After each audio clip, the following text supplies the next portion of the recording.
Hello everyone, this is going to be a studio tour. I'm going to tell you about my studio, how it works, how I got it, and everything about it. So here we are in the workshop room, metal room, which used to be my first studio when I had only this part, which is one large room. And there's a mold room behind, which I also had initially, and then there's a communal area, used to be communal area, behind that door, which I'll show you in a minute, which is basically a sanitary a kitchen and a toilet, which is obviously necessary when you're human and you're eating and extracting. So this is bronze sculptures, casts. And right here, this is where I assemble them. This is metal bench. I've got my welder here and my tools. That's the air line that powers the air tools. There's some air tools here. These are like fine Dremels for, you know, finishing up the details, resculpting, and all the bits, all the tools that you need within the reach. So up there on the mezzanine, some packing materials and some molds as well. Over here is it's covered to keep away the dust. But underneath this is the wax bench. This is where I do my waxes. Now it's covered. So, well, apologies. The studio is not in like pristine order, but I think it's actually good to see it, how it works.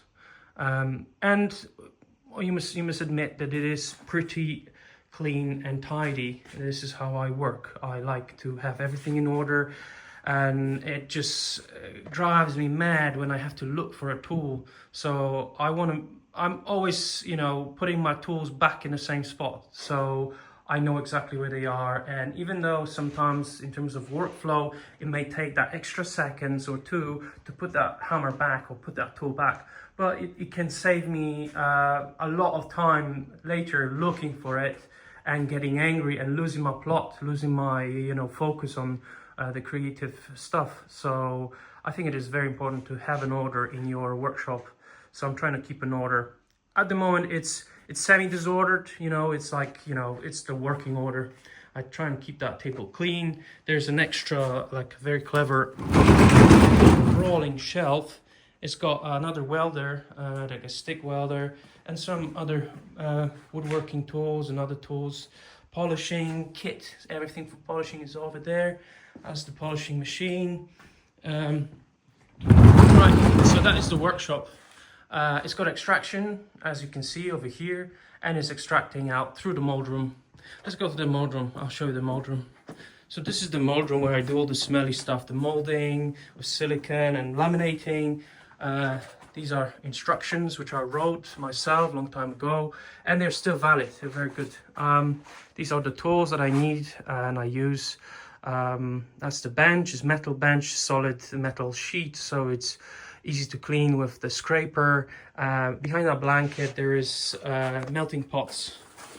You've probably seen that before. This is melting pots for wax, and there's some wax here, recycled wax, broken down into you know, meltable elements. And so it is covered because when I'm doing molding or opening the molds, there's loads of dust, and it's so it would contaminate the wax. So I keep it covered. There's an extraction, so I can alter it, you know, with this magic. I can open it, yeah, and it will be extracting from that room rather than from the metal workshop. So at the moment, I don't need it. Here, it's shut. And, well, these are the molds here. Molds. Over there on the mezzanine, molds. I'm getting covered with molds. There's so many molds, and this is not everything. Molds are hiding everywhere. There are molds in this shelf. There are molds under the tables, on the mezzanines, everywhere. Here's another mold. Right, another important thing, as I mentioned before, is the airline. This is the part of it. This is the oiling and dehumidifying device, and the compressor's up there. It was a pain to get it up there. It's a huge beast, but it's up and it's working. This is where I switch it, and this, it also powers this thing, which is sandblasting chamber, self-built sandblasting chamber. I'll build it. This is where you turn it on, boom, and it extracts the dust. The sand circulates from here. There's a gun there, and it's powered by that compressor actually, and this is the backup compressor, so that can power only one small tool.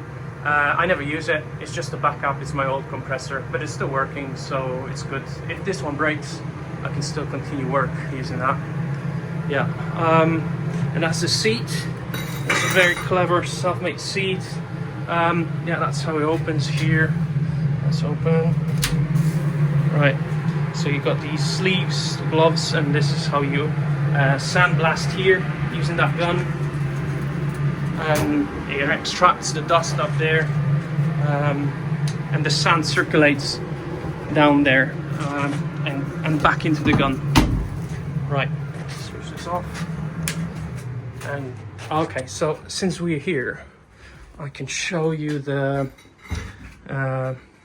sanitary. So this is I would call it, it would be a cooking station, because it's like a workshop. It every single cooking or eating tool has its place.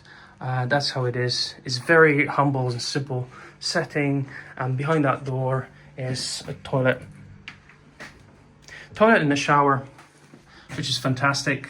You need a shower when you're doing that kind of work. You've got sculptures here as well. Sculptures are everywhere. Yeah, we can also find a mold. There's a mold. There's mold in every single room.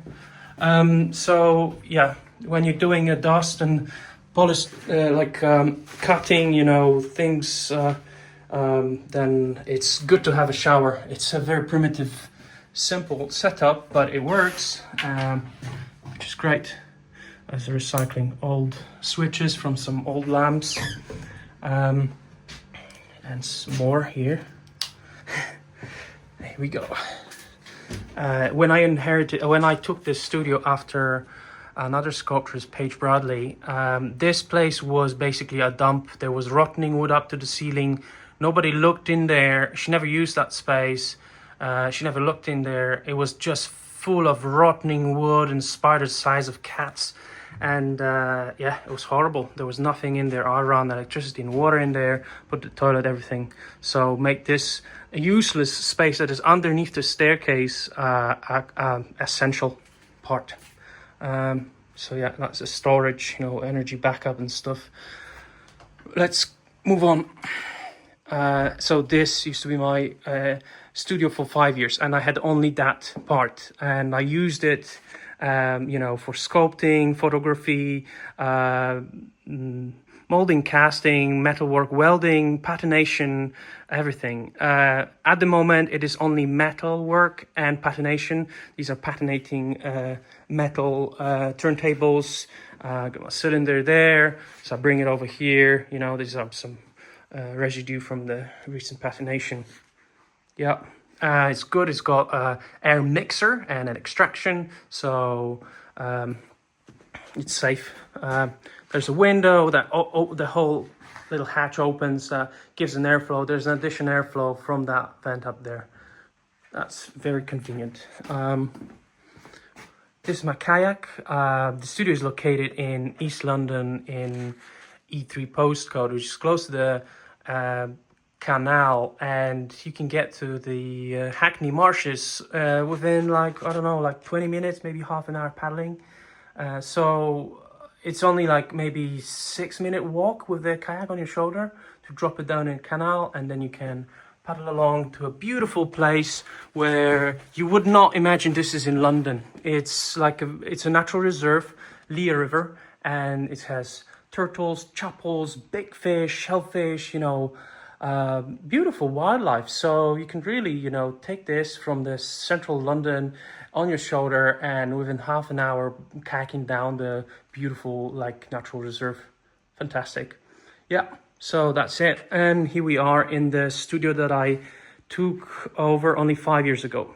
So the other part I had for 5 years, so for 10 years, and this one for 5 years. So I've been in these studios for 10 years. And before I had another studio, also within Bow Arts organization, for 1.5 years before moving in here. So yeah, let's have a look at what we have here. This is the place where I lay down waxes. It's soft, it's actually bedding.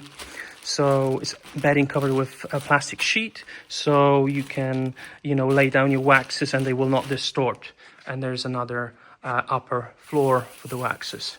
So at the moment, I just keep some plastiline melting set up there and maquette from my recent project. But normally it is used for waxes.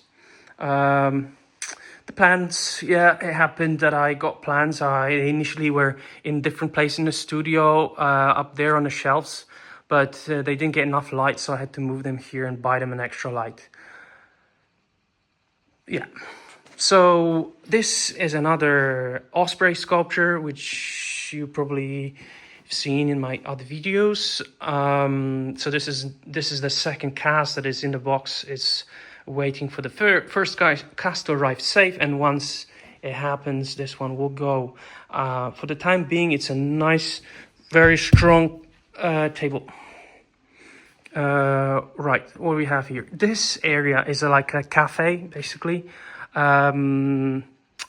Yeah, or organizing area. So this is where I sit down and think and maybe look at the albums and my sculptures, have a coffee. And yeah, there's some more sculptures up on the shelves here, everywhere.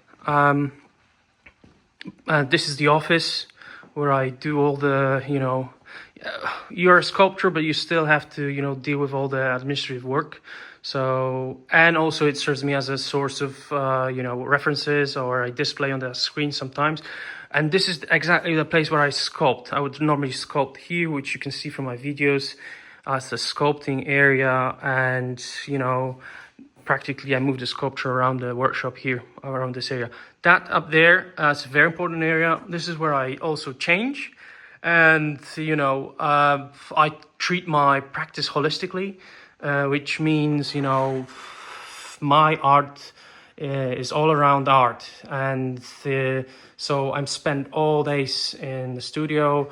I get changed, I go to the gym, I need to take care of my, mental health, my body to stay fit and strong to do my sculptures, because they're heavy and they really demand a lot of energy and time to execute them. So I'm pretty much like existing around the studio. This is the area where I also have my books and I chill out. I take an hour break and properly crash.